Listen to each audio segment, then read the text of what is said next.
Hi dear student, good morning. I am Manish Kumar Kashodhan. My qualification is BSc and Diploma in DDT. If you are found more notification of my channel, then please subscribe to my channel. In this video lecture series, we discuss anemia. Anemia होता क्या है इसके बारे में इस lecture में हम लोग पढ़ेंगे. एनीमिया इज द कंडीशन, यानी कि एनीमिया एक ऐसा कंडीशन है जिसमें क्या होता है, जो आरबीसी का काउंट होता है और हीमोग्लोबिन का जो कंसंट्रेशन होता है, अगर इनमें से कोई भी अगर क्या होता है डिक्रीज़ हो रहा है, तो उस केस में हम एनीमिया को रिप्रेजेंट कर सकते हैं. यानी कि वहाँ पर हम बोल सकते हैं कि एनीमिया हो चुका है. यदि आरबीसी का काउंट या एचबी का काउंट, यानी कि हीमोग्लोबिन का काउंट बोले या कंसंट्रेशन बोले, अगर वहाँ पर कम है तो उस पर्सन को एनीमिया हो सकता है. फिर कट ऑफ वैल्यू, यानी कि यह कोई पर्सन है, या चाहे मेल हो चाहे फीमेल हो, अगर उसका हम ब्लड टेस्ट कराते हैं, ब्लड टेस्ट कराने के लिए उसे हम लैब में अगर भेजते हैं, फिर रिपोर्ट आने के बाद में, यदि रिपोर्ट आने के बाद में हम कैसे पता करेंगे कि उसमें एनीमिया है कि नहीं है. यदि ब्लड रिपोर्ट आ जाता है, अगर उसमें हम एचबी का जो बोल सकते हैं कंसंट्रेशन है वह क्या है, लेस देन है 11.8 से, और दूसरा जो केस होता है अगर आरबीसी लेस देन है 3.8 मिलियन से, तो वहाँ पर एचबी और आरबीसी की जो परसेंटेज है या बोल सकते हैं कंसंट्रेशन है, अगर दोनों कम दिखाई दे रहे हैं तो बोल सकते हैं कि इस पर्सन को एनीमिया हो चुका है. फिर समझते हैं in adult mail. Adult mail में, एडल्ट का मतलब होता है ओएक्स, मेल में एच बी लेस देन 13.2 ग्राम, अगर उसमें जो हीमोग्लोबिन है 13.2 ग्राम से कम है.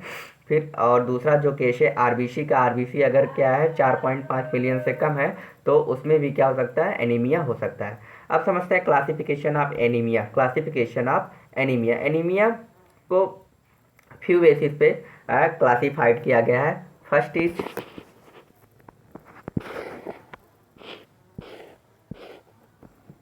Anaemia, classification of anaemia few basis. Etiological classification. Second is morphological, iron deficiency and blood pictures के बेसिस पे एनीमिया को क्लासीफाई किया गया है. अब समझते हैं पॉलीथीमिया. पॉलीथीमिया होता क्या है, due to decrease production of RBC, यानी कि जब आरबीसी का जो प्रोडक्शन होता है कम होने लगता है हमारे बॉडी में, तो वहाँ पर जो केस होता है पॉलीसाइथीमिया होता है. फिर इसके बाद में एनीमिया समझते हैं. Anaemia due to increase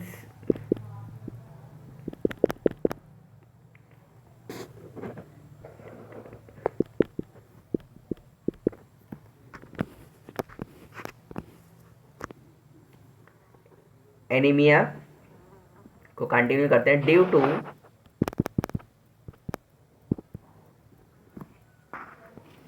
due to increase यहाँ पर क्लियरिटी थोड़ा जूम करते हैं फिगर तो थोड़ा रिजोल्यूशन पावर कम हो जाता है, इसलिए जो शब्द हैं जल्दी दिखाई नहीं दे रहे हैं, तो थोड़ा प्रॉब्लम है, तो उसको आप लोग मैनेज कर लीजिएगा.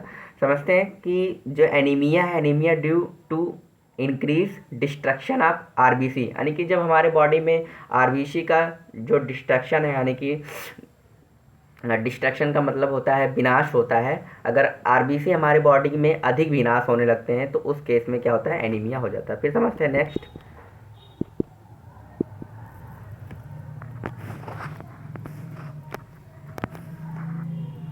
Morphological change. मार्फोलॉजिकल के बेसिस पे देखते हैं. Change in the appearance of RBC as microcytic anaemia, hypochromic anaemia and non myocytic और नॉन क्रोमिक एनीमिया. अब समझते हैं कि ये जो सभी एनीमिया के क्या है, टाइप है, लेकिन किसके बेसिस पे इसको क्लासीफाई किया गया, मार्फोलॉजिकली किया गया. और ये सब क्या होते हैं, आयरन डिफिशियंसी के कारण ही होते हैं हमारे बॉडी में. नेक्स्ट समझते हैं एनीमिया। एनीमिया को एक बार रिकॉल करते हैं, जितना मैंने अभी बताया है उसको एक बार रिकॉल करते हैं कि एनीमिया होता क्या है।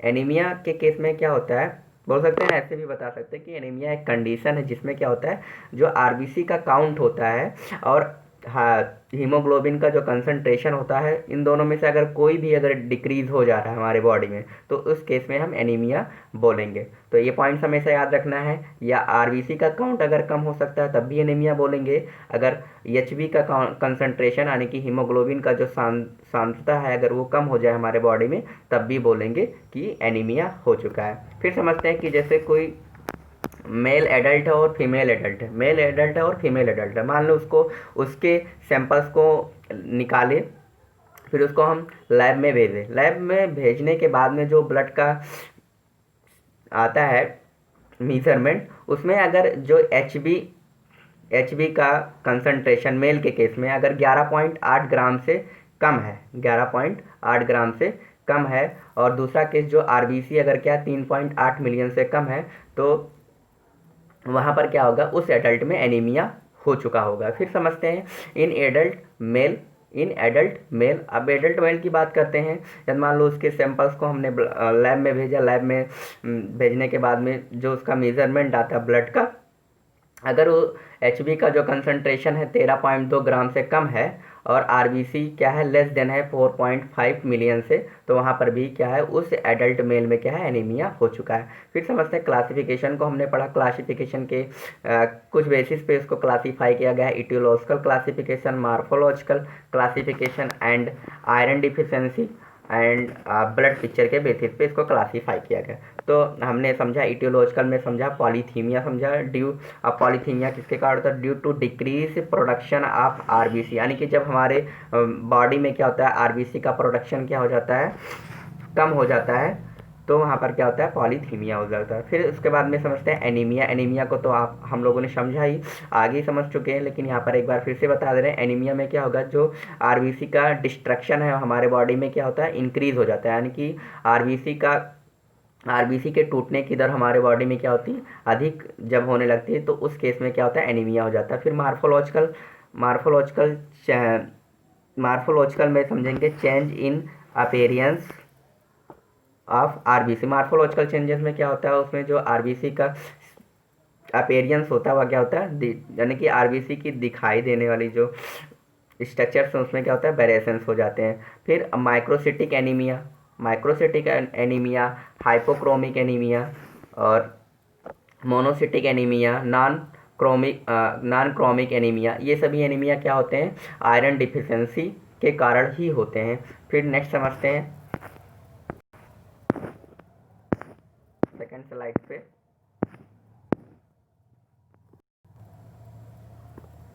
Iron deficiency anaemia cause body by following reason, यानी कि जो हमारे बॉडी में आयरन की डिफिशिएंसी से एनीमिया होता है उसके कई सारे रीजन्स हो सकते हैं। पहला, deficiency of iron in food, यानी कि कभी कभी कभी ऐसा भी होता है कि जब हम फूड लेते हैं तो उसमें जो आयरन का कंटामिनेंट है वह क्या बहुत कम होता है, तो इस कारण भी क्या होता है, प्रॉपर आयरन न मिलने के कारण भी हमारे बॉडी में क्या होता है, एनीमिया हो जाता है। फिर decreased intestinal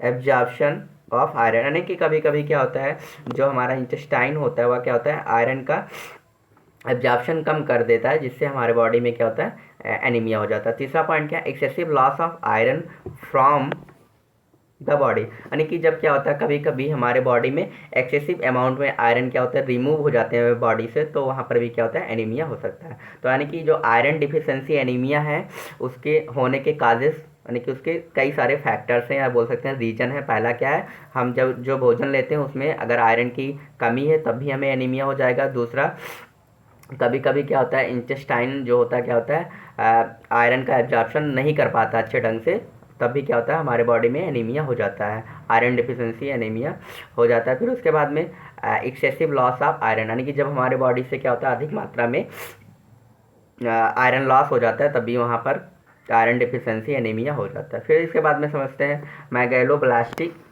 मैगेलोब्लास्टिक anaemia. It is अ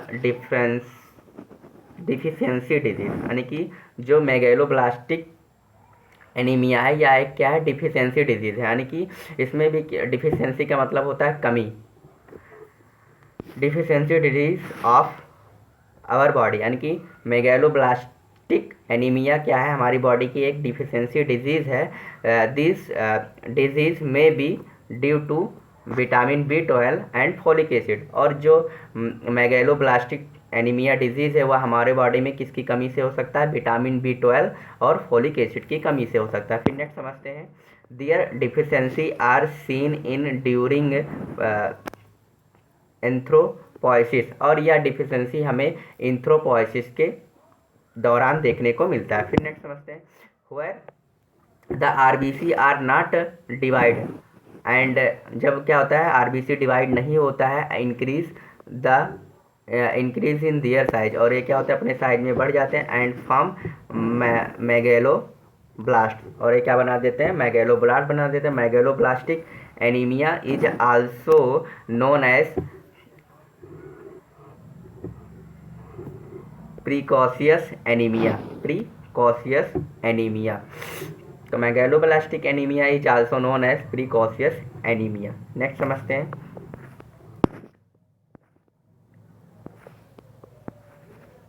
बात करते हैं ल्यूकोसाइट। ल्यूकोसाइट को और दूसरे नाम से जाना जाता है WBC and other is white blood corpuscles cell, WBC white blood corpuscles. Next समझते हैं, leukocyte is a type of fluid. Leukocyte क्या है, एक फ्लूइड का क्या है, प्रकार है, व्हिच आर प्रोड्यूस इम्यूनिटी, जो क्या होता है हमारे बॉडी में इम्यूनिटी प्रोड्यूस करता है अगेंस्ट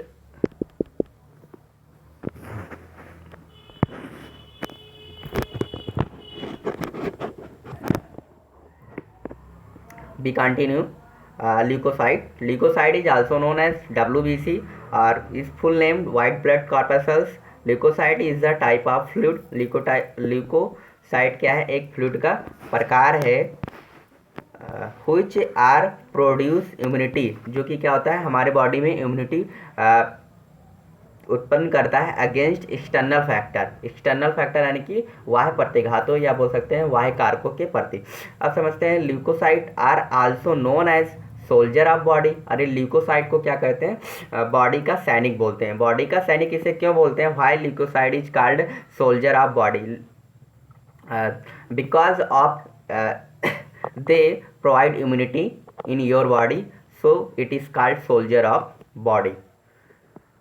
कोई पूछे कि जो ल्यूकोसाइट है, ल्यूकोसाइट को बॉडी का सैनिक क्यों कहा जाता है, बॉडी का सोल्जर क्यों कहा जाता है। बॉडी का सोल्जर इसलिए कहा जाता है क्योंकि यह क्या होता है, जो बाहरी अटैक होते हैं, बाहरी अटैक कौन कौन से, जैसे बैक्टीरिया, वायरसेस, इन सब के जो अटैक हैं उनके अटैक से क्या करता है, बचाता है। और दूसरे वे में बोल सकते हैं कि जो ल्यूकोसाइट होता है हमारे बॉडी में क्या होता है, इम्यूनिटी को इंक्रीज करता है, इम्यूनिटी को इंक्रीज करता है। सर समझते हैं, their work act as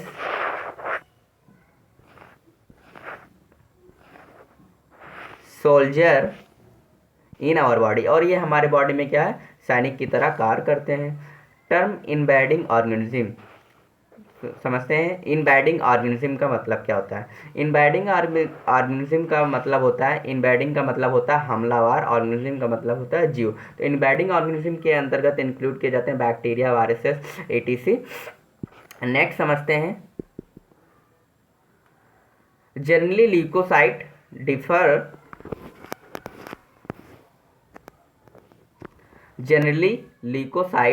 different from RBC, यानी कि सामान्यतः जो ल्यूकोसाइट होते हैं RBC से डिफरेंट होते हैं। Leucocyte bearing only nuclei and the not contain HB haemoglobin, यानी कि जो ल्यूकोसाइट होते हैं उसमें क्या होता है, न्यूक्लियाई होता है, और इसमें क्या होता है HB यानी कि हीमोग्लोबिन नहीं होता। ल्यूकोसाइट में खाली ओनली न्यूक्लियाई ही होता है, और इसमें क्या होता है, हीमोग्लोबिन पिगमेंट कंटेन नहीं होता है, इसलिए ये तो वाइट दिखाई देता है। Generally leucocyte present in blood, सामान्य रूप से जो ल्यूकोसाइट होता है क्या होता है, ब्लड में ही प्रेजेंट होता है। They are much less in number और इनकी जो संख्या होती है ब्लड की अपेक्षा क्या होती है, कम होती है। Type of leucocyte on the basis of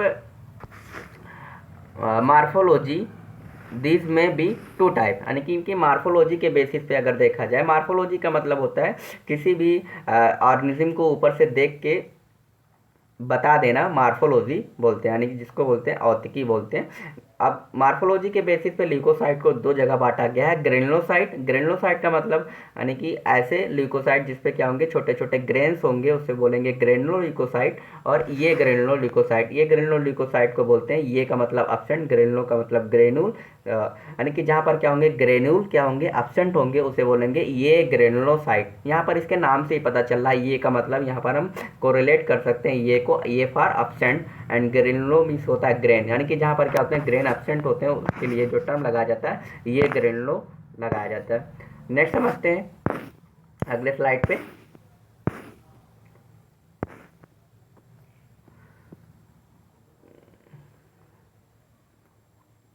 यहाँ पर granulocyte means grain present, agranulocyte means absent granule.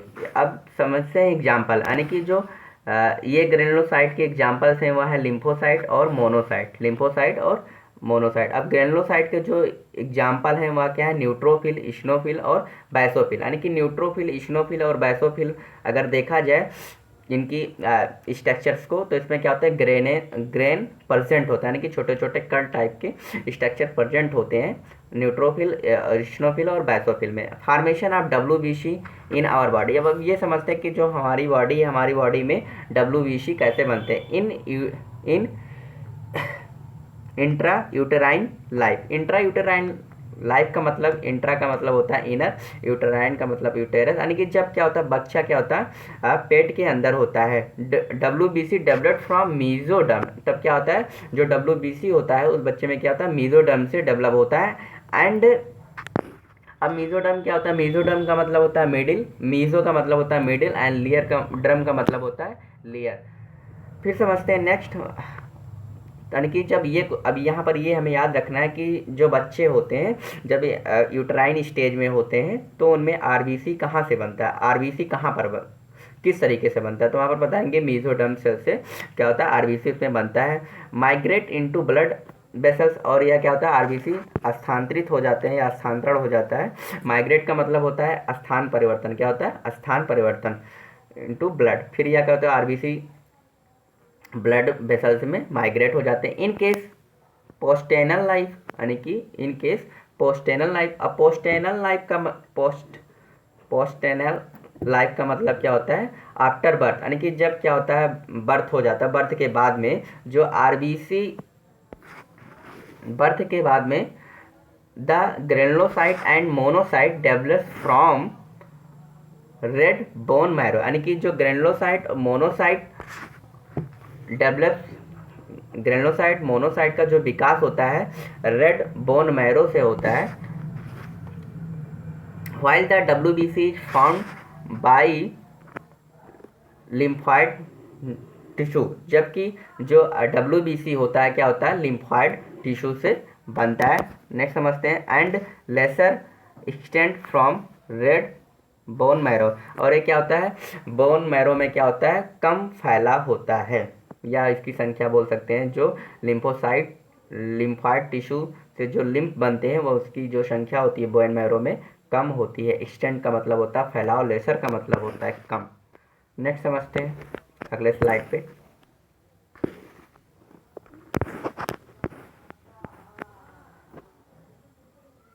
बात करते हैं टीएलसी और DLC. Is a very most important pathological test TLC, total leucocyte. तो हमें पहले ये याद रखना है कि टीएलसी का पूरा नाम क्या होता है टोटल ल्यूकोसाइट काउंट। फिर TLC rate is in adult man, जो टीएलसी का रेट होता है वह क्या होता है एक एडल्ट मैन में, एक वयस्क आदमी में कितना होता है 4000 से 11000 होता है। और किस फॉर्म में होता है एमईएम क्यूब के फॉर्म में होता है। It is more at birth. अब जो बोल सकते हैं जो टीएलसी यानी कि टोटल ल्यूकोसाइट होता हुआ क्या होता है, बर्थ के समय क्या होता है, अधिक होता है। अब DLC, the differential count, the differential count we are seeing in this type of test, यानी कि जब डीएलसी हम टेस्ट कराते हैं तो उसमें क्या होता है, न्यूट्रोफिल्स होते हैं, यानी कि उसमें जो देखा जाता है, न्यूट्रोफिल्स को देखा जाता है, इस्नोफिल को देखा जाता है, बैसोफिल और लिम्फोसाइट, मोनोसाइट। अब सभी का साइन समझते हैं। अगर न्यूट्रोफिल है तो वहाँ के लिए साइन जो यूज करते हैं एन यूज करते हैं, अगर इस्नोफिल है तो ई यूज करते हैं, बैसोफिल है तो बी यूज करते हैं, लिम्फोसाइट है तो एल, मोनोसाइट है तो एम। अब ये समझते हैं कि इनका क्या होता है, वो परसेंटेज क्या होता है। जब टेस्ट होता है, ब्लड को टेस्ट करने के लिए लैब में भेजते हैं, फिर जब उस रिपोर्ट को देखते हैं तो उसमें ये देखा जाता है कि जो न्यूट्रोफिल है उसका जो बोल सकते हैं कांस्टेंट वैल्यू क्या है, और जो रिपोर्ट आया है उसमें क्या वैल्यू है, उसके अकॉर्डिंग इन दोनों को मैच करते हैं, फिर उसी के अकॉर्डिंग डिजीज़ को हम डिफाइन करते हैं। तो जो न्यूट्रोफिल है वह क्या है, 50 से 70% है, और इस्नोफिल 1 से 4% होता है, बैसोफिल 0 to 1% होता है, और जो लिम्फोसाइट से वह 20 to 40% होते हैं, मोनोसाइट। अब सभी ये समझते हैं नेक्स्ट कि जो लाइफ स्पान होता है इन सभी का क्या होता है। जो न्यूट्रोफिल होता है 2 से 5 दिन तक जीते हैं, यानी कि इनका जो लाइफ बोल सकते हैं लाइफ साइकिल, यानी कि जीने का दर है, या बोल सकते हैं जीवन चक्र है, या कितना दिनों का होता है। न्यूट्रोफिल का 2 से 5 दिन का होता है। फिर जो इस्नोफिल हैं इनकी जो लाइफ साइकिल होती है 7 से 12 डेज होती है। बैसोफिल्स की 12 to 15 डेज होती है। लिम्फोसाइट्स की 2 to 5 डेज होती है, एंड मोनोसाइट्स की 1/2 या हाफ होता है। फिर ल्यूकोसाइटोसिस होता क्या है, ल्यूकोसाइटोसिस, यहाँ पर जो 2 बेसिक टर्म आए हैं इसको हमेशा याद रखना है। ल्यूकोसाइटोसिस, इंक्रीज WBC काउंट, यानी कि जब क्या होता है WBC का काउंट क्या होता है, इंक्रीज हो जाता है, तो उस केस में क्या होता है, उस केस को ल्यूकोसाइटोसिस बोलते हैं। फिर ल्यूकोपीनिया में क्या होता है, डिक्रीज WBC काउंट, जब क्या होता है WBC का जो काउंट है या रेट है वह क्या होता है, डिक्रीज हो जाता है, तब वहाँ पर क्या होता है, ल्यूकोपीनिया होता है। अब समझते हैं ल्यूकेमिया, क्या leukaemia, abnormal increment WBC is called leukaemia, यानी कि जब क्या होता है हमारे WBC में क्या होता है, एबनॉर्मल वृद्धि होने लगती है, तो उसको हम बोलते हैं ल्यूकेमिया। वैल्यू नियर अबाउट, यानी कि जो इसकी जो वैल्यू है लगभग क्या है, 1 लाख से 10 लाख हो सकता है। अब समझते हैं न्यूट्रोफिल क्या होते हैं, मल्टी लोब्ड होते हैं। क्या होते हैं, मल्टी लोब्ड होते हैं। अब यदि कोई क्या होता है स्लाइड दिखाया जाता है ब्लड्स के, अगर मान लो न्यूट्रोफिल का दिखाया गया, और जो ऊपर मैंने अभी डिस्कस किया न्यूट्रोफिल से स्टार्ट करते हैं। न्यूट्रोफिल को समझते हुए फिर आगे उसी को कोरिलेट करेंगे, फिर डिफरेंसेस को बताएंगे। समझते हैं जो न्यूट्रोफिल है, न्यूट्रोफिल क्या होता है, मल्टी लोब्ड होता है। क्या होता है, मल्टी लोब्ड, यानी कि इसमें क्या होंगे, कई सारे लोब होंगे। मल्टी लोब्ड में 2 से 5 हो सकते हैं मल्टी लोब्ड। अब फिर इसका जो न्यूट्रोफिल का डायमीटर है 10 से 12 माइक्रोमीटर होता है। फिर उसके बाद में about 50 to 70% of total body, यानी कि टोटल बॉडी वेट का जो न्यूट्रोफिल होता है हमारे बॉडी में क्या होता है, 50 to 70% होता है। लाइफ इसकी जो होती है न्यूट्रोफिल की 2 to 5 डेज। अब why it is called neutrophil, neutrophil due to presence of neutral stain, यानी कि जो न्यूट्रोफिल इसे क्यों कहा जाता है, क्योंकि इसके साइटोप्लाज्म में क्या होता है, न्यूट्रोफिल स्टेन पाया जाता है, इसलिए इसको न्यूट्रोफिल बोलते हैं।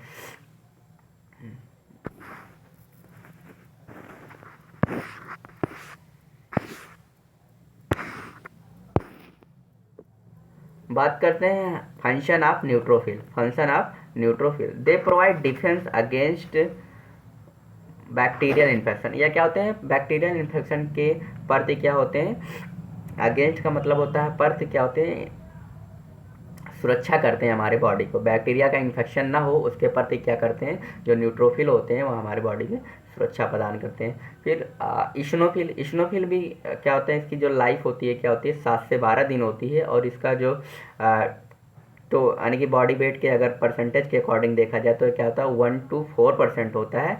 डायमीटर जो इसका होता है 10 to 14 माइक्रोमीटर होता है। अब दीज आर सिंग स्पेक्ट्रल से, यानी कि जो स्नोफिल होते हैं क्या होते हैं, चश्मे की तरह दिखाई देते हैं। स्पेक्ट्रल का मतलब होता है चश्मा, स्पेक्ट्रल का मतलब क्या होता है, चश्मा। फिर बात करते हैं फंक्शन की। Have a role in allergic infection, और इसका जो रोल होता है एलर्जिक इन्फेक्शन में होता है। बैसोफिल समझते हैं, total percent in our body 0 to 1%, 0 to 1%, यानी कि अगर बॉडी वेट के अकॉर्डिंग देखा जाए बैसोफिल को तो ये क्या होते हैं 0 से 1% तक हो सकते हैं। जो इनका डायमीटर होता है 10 to 12 माइक्रोमीटर होता है। फिर जो इनका nucleus is obtain irregular shape, यानी कि जो इसमें न्यूक्लियस होता है बैसोफिल में वह क्या होता है इरेगुलर, इरेगुलर का मतलब होता है अनियमिताकार या अनियमित कार में पाया जाता है। फंक्शन समझते हैं, इन्वॉल्व इन एलर्जिक रिएक्शन, और इनका भी फंक्शन क्या होता है, यानी कि ये शामिल होते हैं एलर्जिक के रिएक्शन में। फिर समझते हैं मोनोसाइट, मोनोसाइट क्या होते हैं 2 से 8 दिन तक जीवित रहते हैं, और ये क्या होते हैं सबसे लार्जेस्ट ल्यूकोसाइट्स होते हैं। फिर उसके बाद में बात करते हैं, इनका जो डायमीटर होता है 20 माइक्रोमीटर होता है, 12 to 20 माइक्रोमीटर होता है। This appear in the form of kidney, और ये क्या होते हैं किडनी के रूप में दिखाई देते हैं। Lymphocyte 20 to 40% total body weight, total body weight के अकॉर्डिंग अगर लिम्फोसाइट को देखा जाए तो क्या होते हैं 20 to 40% होते हैं।